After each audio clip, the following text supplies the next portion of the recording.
Wendy, I've got 6:32. Okay. This is the September 18th regular planning commission meeting, Augusta Charter Township. Start with the pledge of allegiance. Yes, don't you say.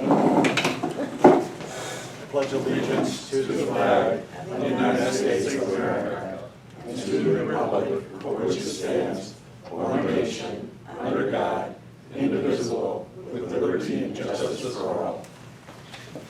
All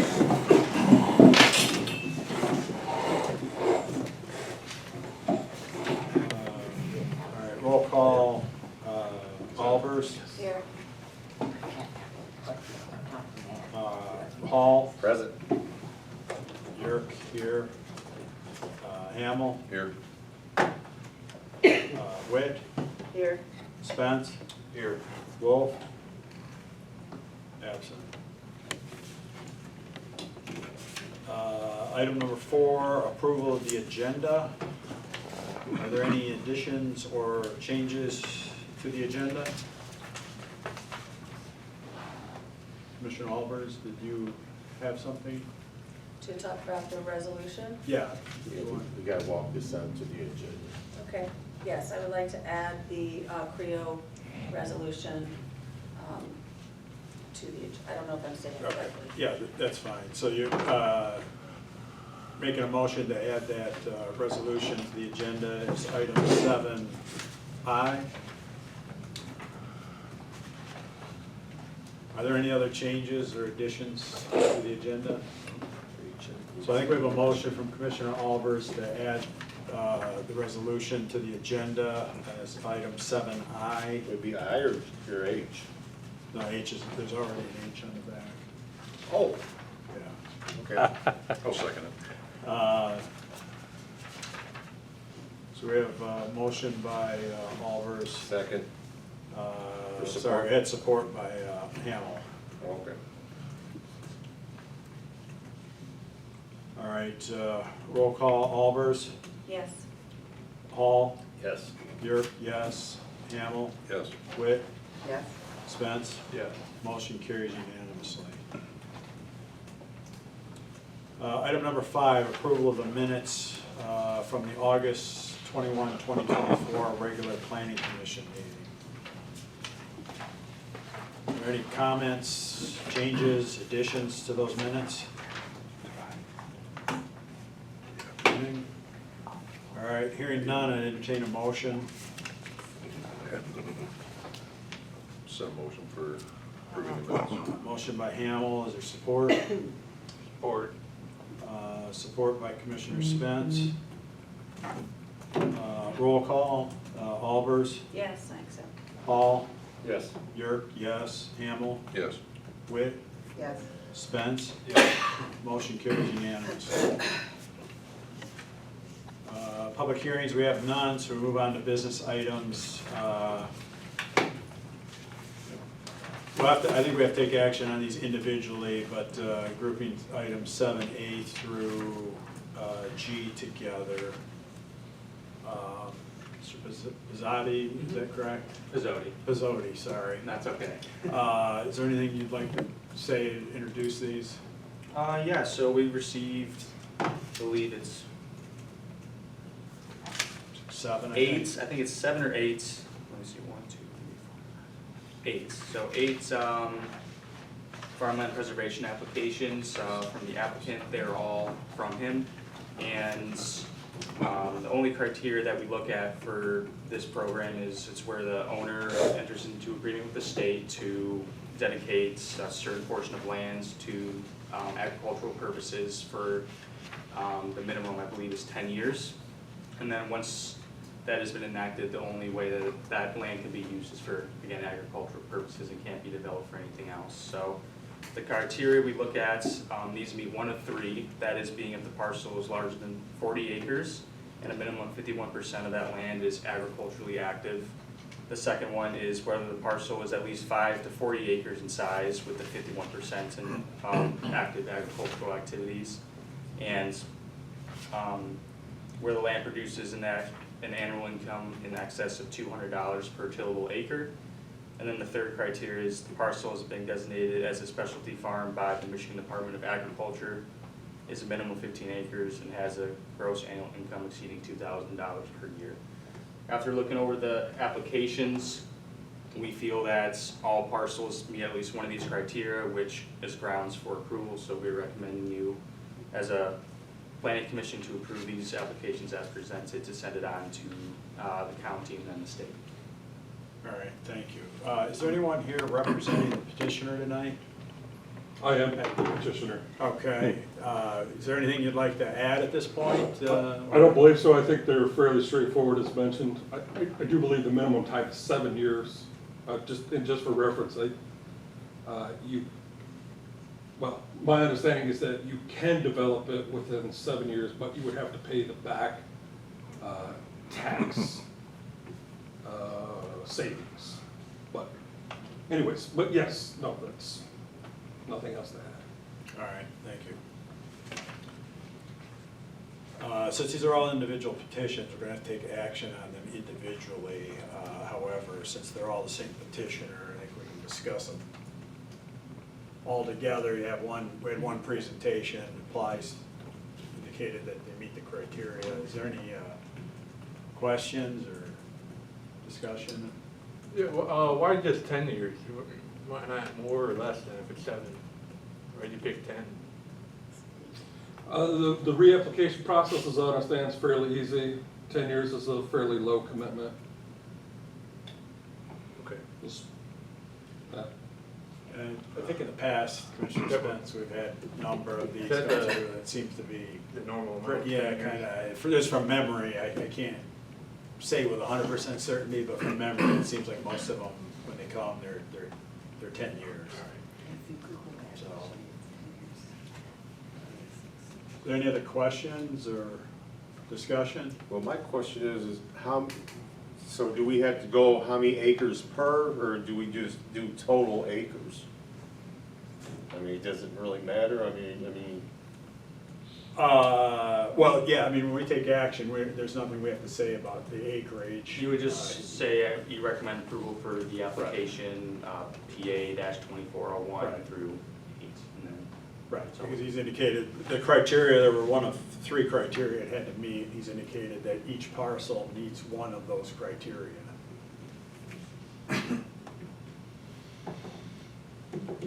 So is it feasible, I mean, can I ask how many acres total, or Sure. is that out of line? No, I don't think so. in each application, he does mention the acreage of each. I didn't add it up, but I didn't add it up either, but I'd have to do Just that. ballpark? So for J. Taylor Properties, I think we're talking about 40, 80, about 160 acres, and I think for the Mary Talladay Trust, I'm less familiar. So several, 32, I'd have to do the math, probably 140 acres, let's say. Total? So between the two, we're talking 300 or so. 300-ish Okay. acres. 300-ish acres. Okay. So, Thank you. in various parcels, but the equivalent of roughly half a section at that point. Excuse me. Trustee Hall, any other questions? Any other questions or discussion? I mean, would you be interested in 10 years, or? I think I have them all set to 10 years, and then as I understand it, when the state will send you information to reapply, and I think the minimum renewal is 7 years. So in 10 years, the minimum renewal then would be 7 years.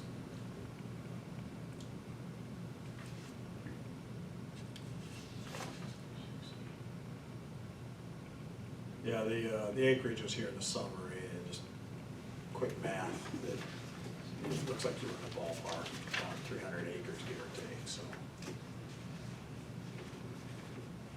All right, well, hearing no other questions or discussions, again, we're gonna have to run through these one at a time. So is there a motion on item 7A for PA 2401?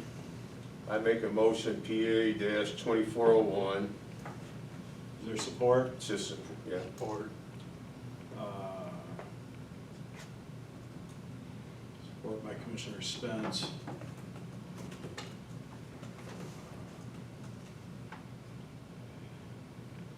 Albers, Yes. Hall, Yes. York, yes. Hamel, Yes. Witt, Yes. Spence. Yes. Motion carries unanimously. Is there a motion for item 7B, PA 2402?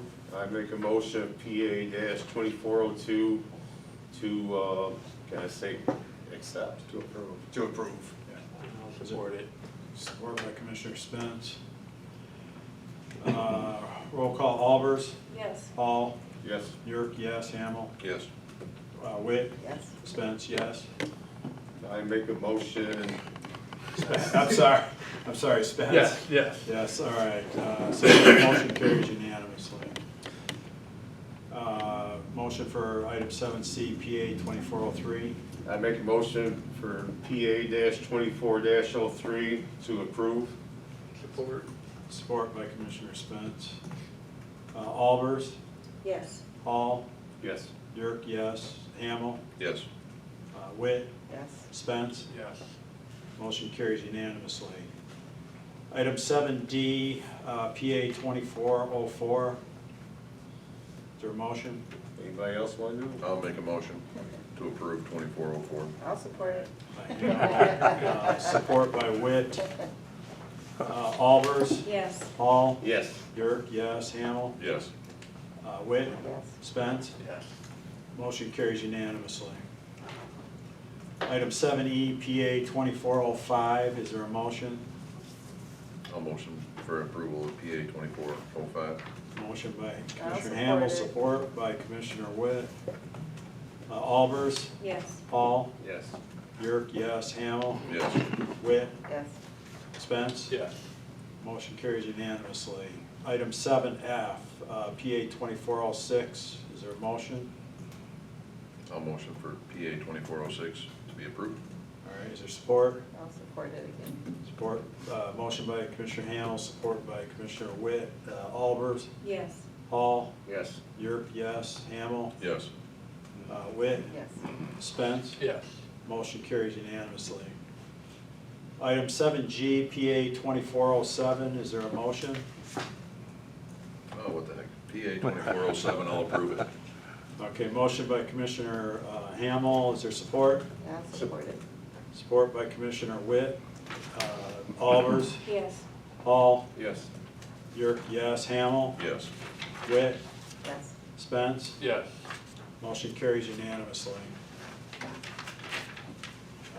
And I think that covers farmland preservation items. Thank you for doing that. Thank you. We'll move on to item 7H, renewable energy ordinance discussion.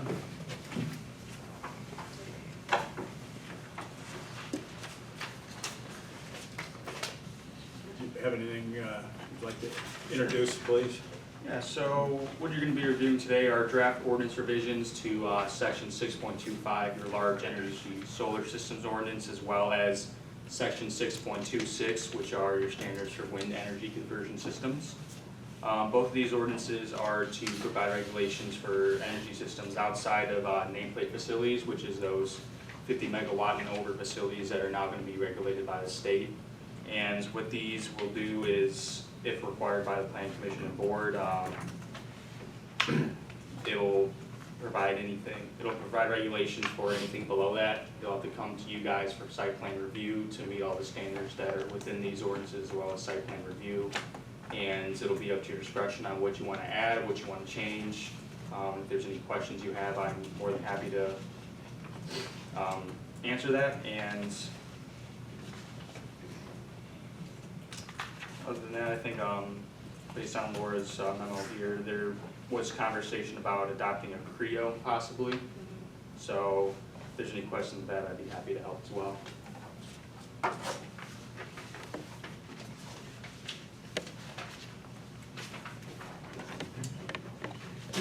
And this comparison chart, Yes, that's for the wind energy, 6.26. okay.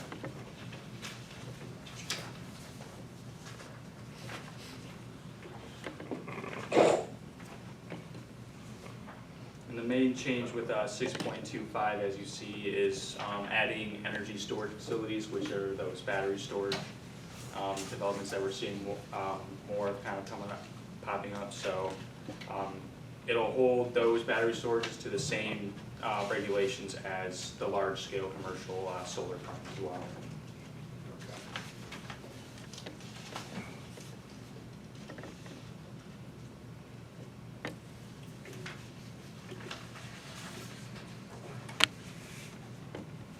But for 6.26 in this table of comparison, when you have example ordinance and then section 6.26. Yeah, so I want to understand.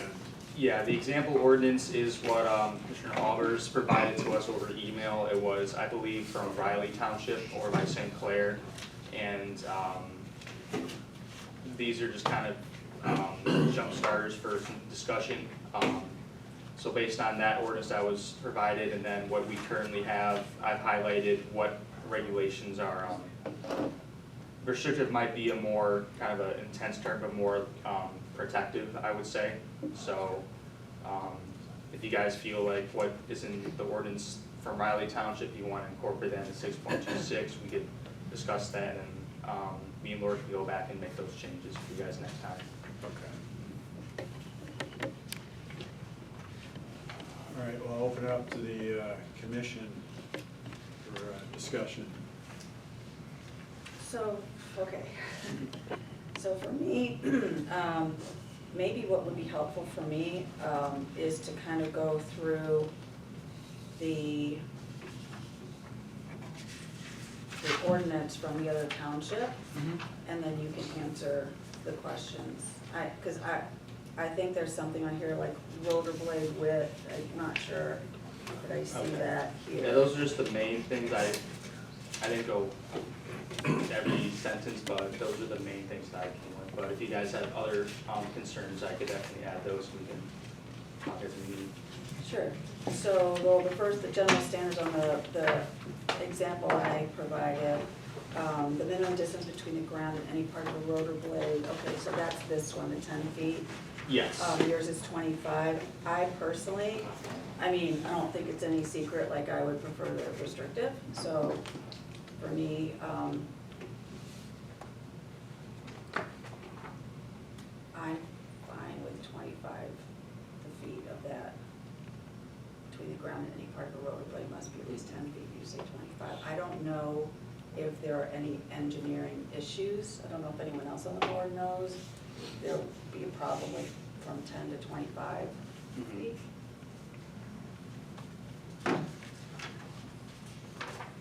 I don't personally see it.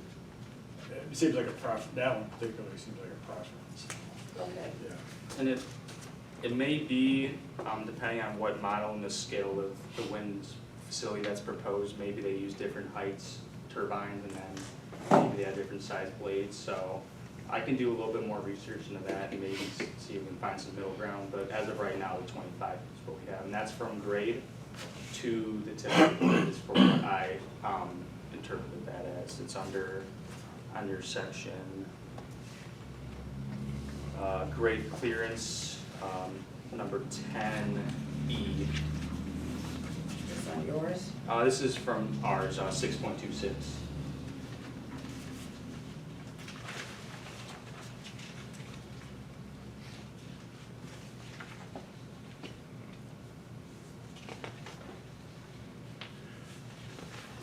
Well, what I guess related to that, the one thing that it would do would be to affect the overall height of them. The higher the ground clearance, The bigger potentially the higher the turbine would have to be Okay. for the same, you know, if you have the same size blade at 10-foot clearance, it's, you know, gonna max out at one height. 25-foot clearance is gonna be 15 feet higher. Oh, I see.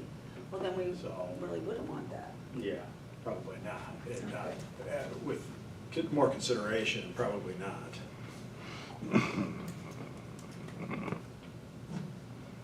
Okay. Small wind, I think you said you guys got no illumination. Small wind energy systems may not be illuminated, nor may they bear any signs or advertising.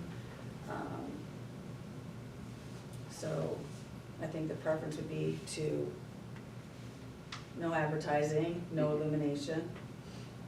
I'm not sure if turbines today, just for like airplanes, you know, they have like the blinking lights at the top. I think if anything if that's proposed, I think that would be okay as well. Sure, you need that, Well, that, right? yeah, that would be, I would think, Yeah, would be that's a safety required by issue. the FAA if nothing else. Right. Yeah.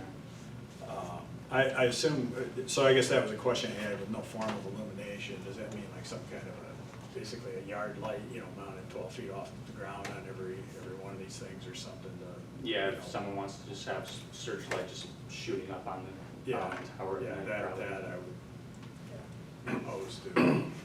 Although I will say, if you talk to people that live across from Windsor, now instead of looking out and seeing beautiful, all they see are like flashing lights of all Mhm. the turbines along the water. Yeah.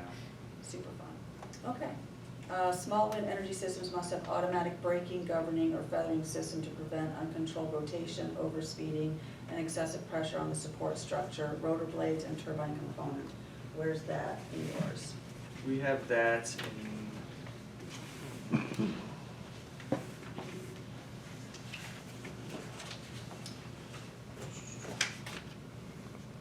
Somewhere in there, I know I saw it.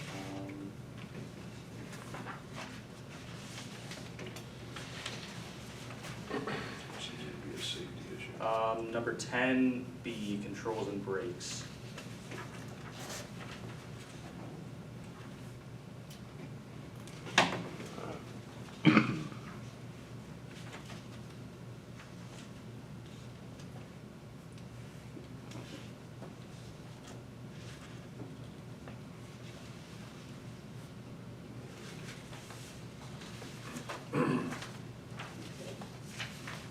Anyone have any questions about that? No. Okay.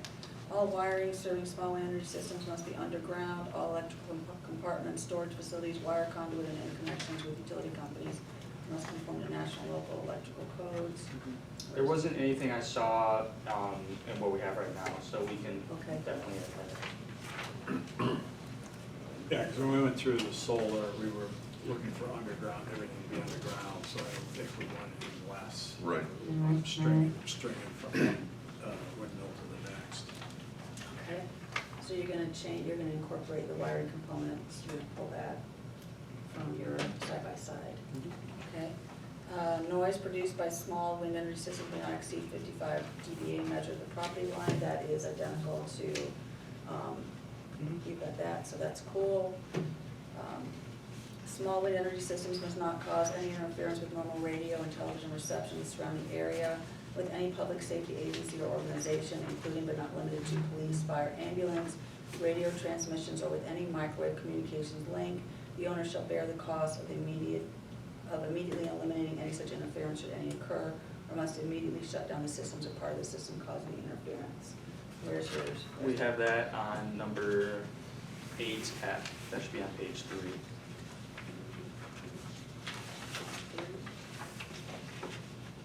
It's a little bit shorter wording, it doesn't have the owner bearing the cost of any interference, so if that's something you'd like, you can add that as well.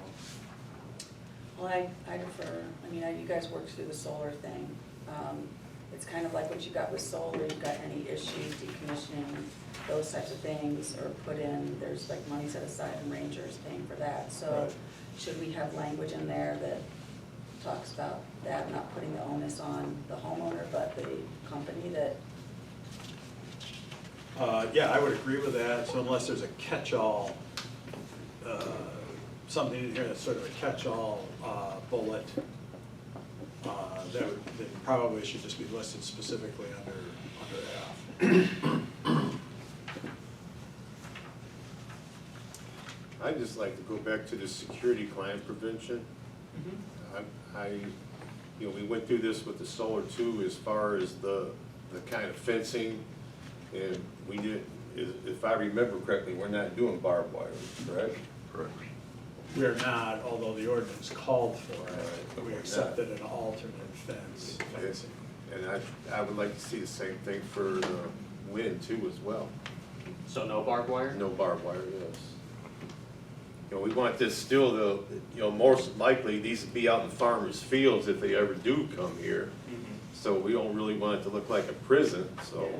you know, we just, So you want the same sort of screening and fencing that we have in our solar ordinance?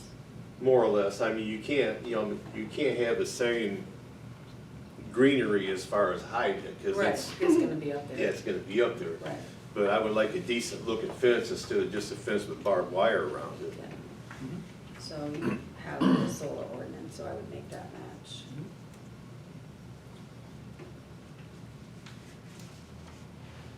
While we're on that subject, the Raleigh Township has anti-climb measures at 15 feet, we have it at 12 feet.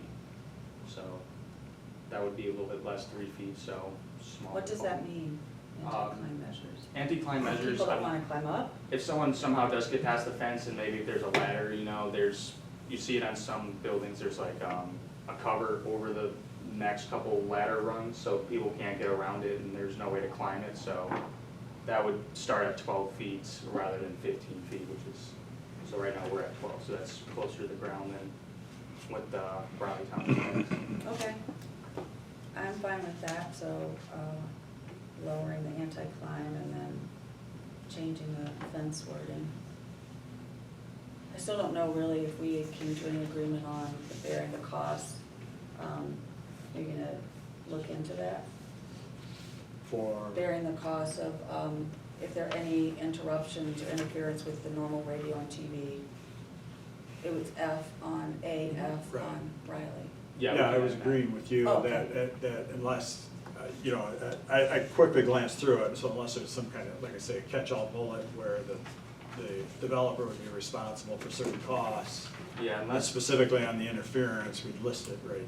the only way I could see that not applying is if the landowner decides to take responsibility through a mutual agreement, but if there isn't, then yeah, it would fall under the developer rather than the landowner. Okay. This next one, the finished paint surface must be provided for the small wind energy system that reduces the visibility of the facility, including the rotors. In most circumstances, this condition may be satisfied by painting the support structure and rotors with flat, light, haze gray paint. If the support structure is unpainted, it must be of a single color throughout its height. The owner must maintain the finish, painted or unpainted, so that there's no discoloration is allowed to occur. Where's that on yours? We have that on page 3, that's right below the interference one, so letter G, and that is towers and blades gotta be painted with a neutral color, and we do have it to where it's approved by the township, so that gives you guys more leeway to decide what you guys want them to paint as, rather than just specifying a single color. Okay, and I guess the only difference too is here in Riley, they talk about the owner is responsible for that, so I don't know if that's, again, falls into maybe a catch-all bucket of if the, like, whatever agreement, if it comes to the township and whatever the owner and the company works out, I'm sorry, related to, related to the painting. Like maintenance and making sure it doesn't. oh, I would think Yeah. just whenever something does come to you guys, you would just be sure to ask that question, who's gonna be in charge of maintenance, and just keeping them honest with that. Okay, the diameter of the area swept by the rotors may not exceed 25 feet. Where is that? Do you have something there here?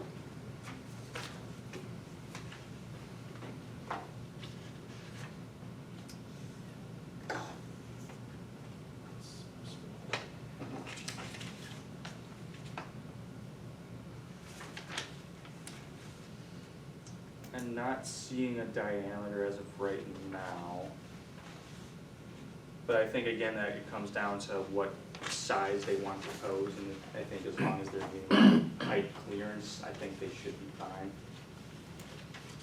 Cause then again, it's gonna be regulated by, I'm sure the size of the rotors determines how much energy it makes, so since we're only regulating 49 megawatts and below, it would have to be a certain model.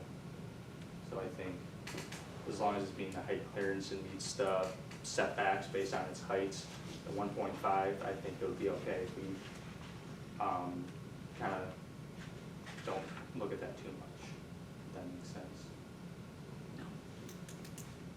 I understand that the law, like, I'm still of, it ain't over till it's over thinking, right? So if I'm understanding you, you're basing this off of 50 and below, what we're talking about, but I'm basing this off of 50 and above. Okay. Yeah, we can, If that's what you want, we can definitely add that. I mean, this is my passion point, I mean, Yeah, I don't have any issues with it being more restrictive.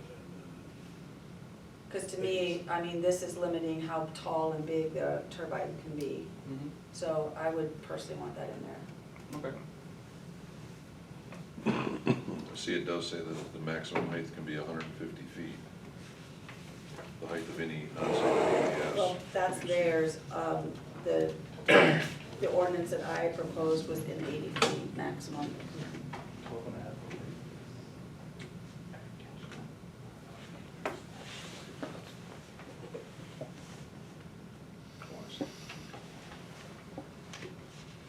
Small wind energy system must be located in the rear yard of the property. I don't know if you have any of that. I didn't see anything when reviewing this. I think the way that we tackled that was just as long as they meet that 1.5 distance measurement. I mean, I don't know if anyone, why would they would want turbines in their front yard, but, We can definitely specify that rear side yard, just in case someone for some reason does in their front yard. Near the house, the structure set back significantly for some reason to make it the front, the front yard could be huge if somebody's got a big enough parcel. that's true.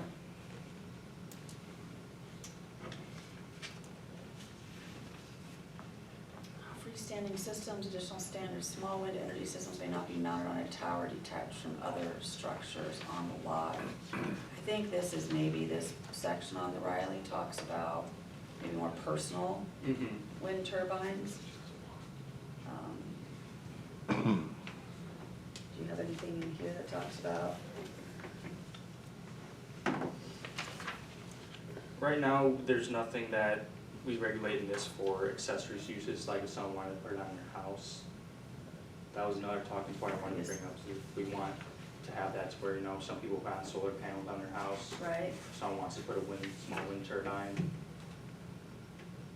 I don't know what the township ordinances are, if we've got something like that, if you would want the board. Would something like that fall under this regulation, or would it be more of a residential, an accessory use to a single-family residential home? Like, because our solar ordinance wouldn't apply to someone wanting to put solar Yeah. panels on their roof. Right. Yeah.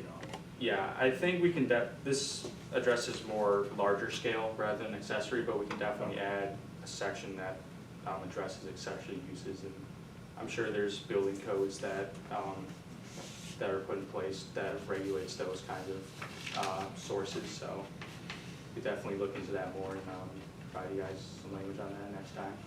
Okay. Well, here's the timeline, right?